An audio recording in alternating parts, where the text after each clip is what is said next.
Hi, my name is Wally. I am a dancing and MP3 playing toy sold by the Walt Disney Corporation.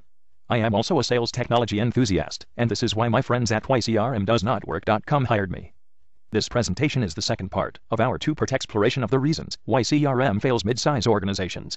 The first part can be found at whycrmdoesnotwork.com or on YouTube.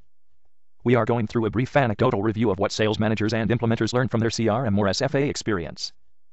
Third group of observations. CRM is too complicated, rigid, and risky for mid-size organizations. Maintaining data is a daunting task. Most users are generally not willing or able to juggle the relationships between contacts, companies, leads, opportunities, or customer service tickets in the database. They do not know how to properly handle duplicates. CRM is generally implemented by the sales team with limited involvement from the IT staff, who, by the way, often are uneasy with CRM. For both, maintaining CRM data is a daunting task. Too complex for mid-size businesses.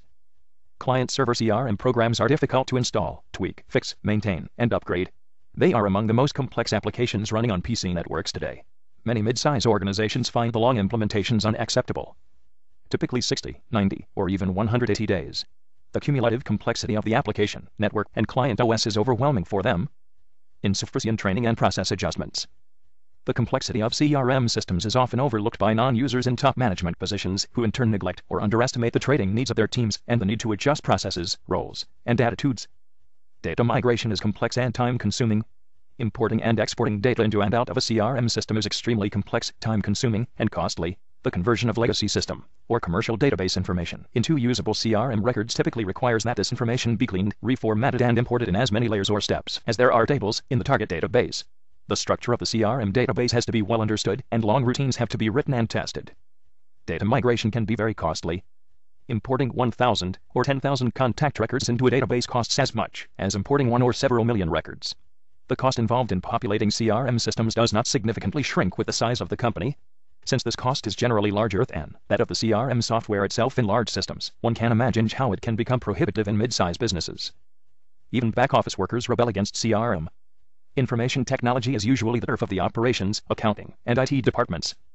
CRM can subtly disturb a pre-existing balance of power and trigger adverse reactions in the firm. When CRM claims to help a company become more customer-focused, it also promises more power to the sales department. Taxation without representation. Decision-makers sometimes fail to adequately involve sales, customer service, or marketing employees in the implementation and management of the CRM system. They give the upper hand to information technology, accounting, or operations employees, whose culture is far removed from that of front office people. At best, this creates a useless CRM tool that wastes everybody's time. At worst, this puts sales, marketing, and customer service under the direct control of back office managers, and it destroys these departments. Either way, this goes against the objective to achieve more customer centricity. CRM does not make organizations more customer-centric.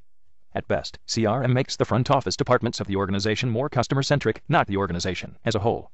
Everybody participates in the selection and implementation of an ERP system, and everybody uses it. Manufacturing, purchasing, logistics, materials planning, general and cost accounting, design and manufacturing engineering, quality, human resources, information technology, sales, marketing, customer service, etc.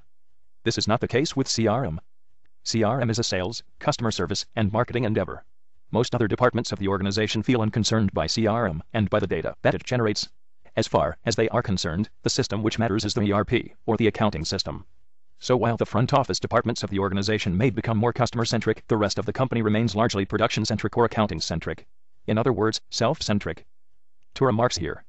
Firstly, if the departments that should be customer-centric by their very nature, that is sales, customer service, and marketing, are not customer-centric enough, and secondly, if they fail to help the rest of the organization be sufficiently responsive to its market, then software alone may not be the cure that the company needs. CRM initiators unknowingly kill their projects.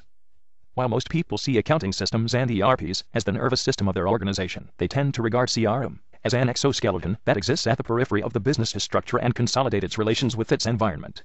The scope of CRM and its ramifications within the overall IT and process infrastructure of the organization is unclear to many.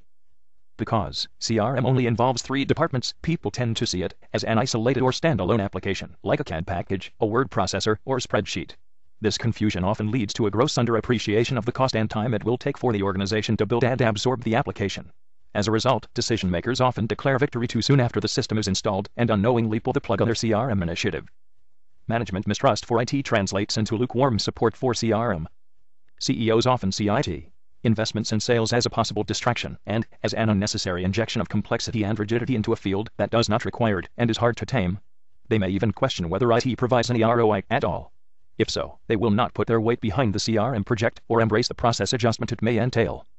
Archaic straitjackets. CRM systems are rigid. Archaic designs or software flaws are hard to fix without putting existing data at risk. The underlying organization or business processes that CRM applications frame are likely to be challenged by evolving requirements and technology. Flexibility, swiftness, and focus are essential to the survival of mid-size organizations. They cannot afford to manage complexity in anything but their core competency.